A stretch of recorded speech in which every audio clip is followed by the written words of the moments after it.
Okay. Hey Rachel, what's wrong? Soccer tryouts were yesterday, and it's pretty difficult. There's so many good underclassmen. Yeah, I'm sure you'll do fine. You sound pretty unmotivated, but it's okay because I've been feeling a little unmotivated too with volleyball. Oh, what do you mean? How do you feel? Ever since TCIS beat us in the kayak finals, I was really motivated and determined to, train harder and practice harder to come back stronger next year. But I just think I lost that motivation. It's okay. Here's some things that I do when I'm unmotivated. Okay, so that's like our opening, and clearly we're all athletes. So yeah, I guess we should just start with the definition of motivation, and that's essentially the mental process that initiates, sustains, and guides someone's behavior, and in this case it'd be an athlete's behavior, and that includes training and their approach to competition, things like that. Yeah, and when we talk about overall competition and motivation, there are two things. You could say there's this guy named Elliot in 1996. He wrote something about performance approach goals and performance avoidance goals.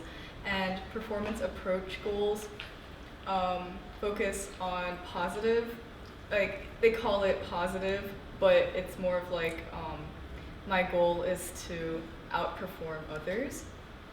That would be an example. And the next one is performance avoidance goals, and an example would be my goal is to not do worse than others. So there's a difference. And the next year, in 1997, Elliot, he made the important, I guess conclusion that performance approach goals, so the positive ones, they positively predict outcomes, and the other one negatively predicts outcomes, and that has a lot to do with self-esteem and stuff, and motivation in sports. So why should you stay motivated in sports? So firstly, there's two different types of motivations. One is intrinsic and one is extrinsic. Intrinsic is more like your motivation inside yourself that you want to do. So there's kind of like 6 different types of intrinsic motivation. It could be from having a challenge,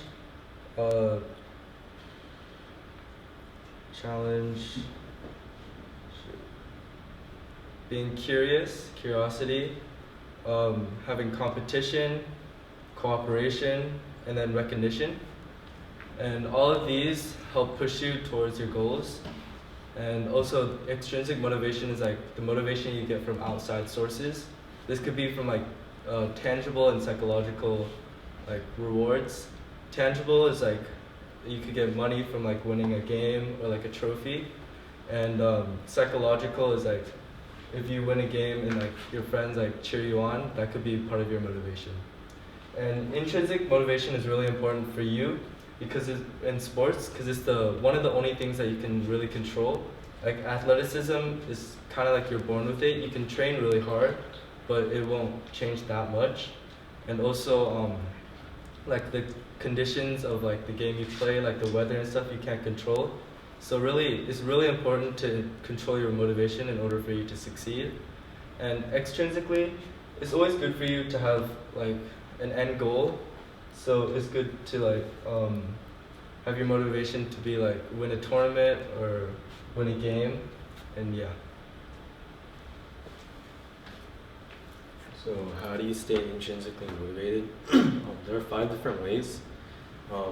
Number 1 is you have to focus on improving your own performance. Number 2 is you have to stay positive. And then number 3 is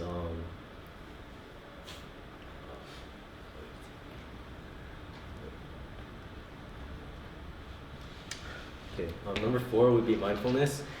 And then the last one is you gotta set a goal for yourself. So for number 1, it's really important not to compare yourself to other athletes, because then that will be a source of demotivation. And for number 2, which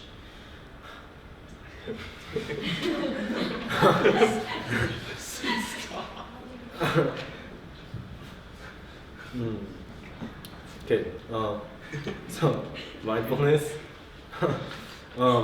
So mindfulness is defined as being fully present at the moment. So it's in other words, it's like really being in the zone, and being psychologically and physically prepared is a really good way to for athletes to perform and stay motivated. And lastly, it's really important to set goals, because then you have an objective to work towards, and that'll keep pushing you towards this one goal that you have. Yeah, okay, so yeah, there's a study by a woman named Megan. Her last name starts with a D, but I know her first name's Megan, and it was in 2003. And she studied Division III athletes in the US and what basically motivates them as athletes. And her hypothesis was that, oh yeah, she studied intrinsic and extrinsic motivation, by the way, and her hypothesis was that there wouldn't be any difference between like the intrinsic and extrinsic motivation that they have. Like it would be pretty balanced. So her study included a questionnaire, and the results were that there was much more, like significantly more extrinsic motivation amongst Division III athletes. And I guess this conclusion is pretty like important because Division III athletes are not necessarily on scholarship, and they are not recruited mostly. Like a lot of them are walk-ons as well, and so it kind of showed that even like Division III athletes have extrinsic motivation as well as intrinsic. Yeah, and I guess like the overall implication of all this is like when people say like, oh, it's like passion over like talent, right? So even if you have like all the talent, you really need to be motivated. Yeah, that's